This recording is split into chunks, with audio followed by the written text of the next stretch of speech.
ভাবুন তো, এমন এক পরিবারের কথা যারা চাইলে গোটা একটা দেশের ক্ষমতা এক তুড়িতে বদলে দিতে পারত। আম্বানি বা আদানি নন, আজ থেকে ৩০০ বছর আগে এই বাংলার মাটিতেই বাস করতো পৃথিবীর অন্যতম ধনী এক পরিবার। হ্যাঁ, আমরা কথা বলছি জগৎ শেঠকে নিয়ে। কিন্তু আজ সেই রাজপ্রাসাদ কোথায়? কেনই বা বলা হয় এই বাড়ির নিচে লুকিয়ে আছে কোটি কোটি টাকার গুপ্তধন? আর কিভাবে এই পরিবার সিরাজউদ্দৌলার পতনের মূল মাস্টারমাইন্ড হয়ে উঠল? চলুন আজ ঘুরে আসি মুর্শিদাবাদের মহিমাপুরে অবস্থিত সেই রহস্যময় জগৎ শেঠের বাড়ি থেকে। আসলে জগৎ শেঠ হলো একটি উপাধি যার অর্থ গোটা জগতের ব্যাংকার বা ব্যাংকার অব দি ওয়ার্ল্ড। ১৭২৩ সালে দিল্লির মুঘল সম্রাট মোহাম্মদ শাহ ফতেহ চাঁদকে এই উপাধি দেন। এই পরিবারের আসল ব্যবসা শুরু হয়েছিল মারোয়ার থেকে, অর্থাৎ রাজস্থানের মারোয়ার থেকে আসা হীরানন্দ শাহুর হাত ধরে। অর্থাৎ জগৎ শেঠের পরিবার ছিল মারোয়ারি পরিবার। বর্তমানে জগৎ শেঠের এই বাড়িটি একটি ব্যক্তিগত মিউজিয়াম। বিপদের সময় নদীপথে পালিয়ে যাওয়া বা গোপনে সোনাদানা পাচার করার জন্য এই সুড়ঙ্গগুলি ব্যবহার করা হতো বলে মনে করা হয়। আর এই জগৎ শেঠের বাড়ি শুধু ধনসম্পদের জন্যই বিখ্যাত নয়, এটি ইতিহাসের এক চরম বিশ্বাসঘাতকতার সাক্ষী। ১৭৫৭ সালে পলাশী যুদ্ধের ঠিক আগে এই বাড়ির এক গোপন ঘরেই বসেছিল এক ঐতিহাসিক বৈঠক। নবাব সিরাজউদ্দৌলাকে সিংহাসন থেকে সরাতে মহাতাব চাঁদ, মীর জাফর এবং লর্ড ক্লাইভ একসাথে হাত মিলিয়েছিলেন। কিন্তু কথায় আছে না, অধর্মের ধনপণ প্রথাতেই যায়।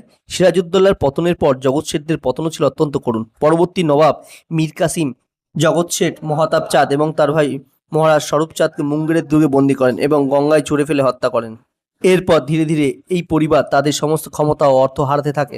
মহিষাপুরের মূল প্রাসাদটির একটা বড় অংশ ভাগীরথী নদীতে তলিয়ে যায়।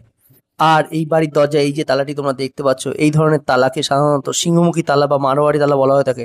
এটি কেবল একটি সুরক্ষার মাধ্যম নয়, বরং ভারতের পুরনো দিনের ধাতুশিল্প এবং বাণিজ্যিক ঐতিহ্যের একটি সুন্দর চিহ্ন। এটি একটি লাইব্রেরি। এখানে প্রাচীন আমলের ভারী কাঠের আলমারি, বুকশেলফ এবং বড় টেবিল রয়েছে। এছাড়া বেলজিয়াম গ্লাস ও ঝাড়বাতিও দেখতে পাওয়া যাচ্ছে। সেই আমলে জগৎ শেঠদের মোট সম্পত্তির পরিমাণ আজকের দিনে দাঁড়িয়ে প্রায় ৯ থেকে ১০ লক্ষ কোটি টাকার বেশি ছিল। এমনকি তৎকালীন ব্রিটিশ ব্যাংক অফ ইংল্যান্ডের চেয়েও তাদের ক্যাশ রিজার্ভ বেশি ছিল। নবাবদের ট্যাক্স আদায় থেকে শুরু করে মুদ্রা তৈরি করা সব চলতো এই বাড়ি থেকেই। এই মিউজিয়ামের ভেতরে রয়েছে সেই আমলের রাজকীয় পোশাক, পার্সিয়ান খোদাই করা বাসনপত্র, অদ্ভুত সব ঘড়ি এবং আসল দলিলের কপি। এছাড়াও বিলাসবহুল আসবাবপত্র তো রয়েইছে, তাছাড়া রয়েছে এক অদ্ভুত আয়না এই মিউজিয়ামে। এই আয়নার বৈশিষ্ট্য হলো, এই আয়নাতে আশেপাশে সমস্ত কিছু দেখতে পাওয়া গেলেও নিজের মুখ বা নিজের মাথা দেখতে পাওয়া যায় না। জগৎ শেঠের বাড়ির মিউজিয়ামের প্রাঙ্গণে এই মন্দিরটি ইতিহাস এবং ধর্মীয় স্থাপত্যের দিক থেকে অত্যন্ত গুরুত্বপূর্ণ। জগৎ শেঠের পরিবার মূলত রাজস্থানের জৈন সম্প্রদায়ের মানুষ ছিলেন, তাই তাদের পারিবারিক ঐতিহ্য মেনেই এই রাজকীয় চত্বরে একটি চমৎকার জৈন মন্দির গড়ে তোলা হয়েছিল। সবশেষে বন্ধুরা, জগৎ শেঠের বাড়ি শুধু একটি ভাঙা ইমারত নয়, এটি এক অদ্ভুত ইতিহাসের দলিল। যে পরিবার একসময় ভারতের অর্থনীতির এক শক্তিশালী অংশ ছিল, আজ তাদের বাড়িটি ইতিহাসের পাতায় এক কোণায় পড়ে রয়েছে। সময় কত দ্রুত বদলে যায়, এই বাড়িটি তার সবচেয়ে বড় প্রমাণ।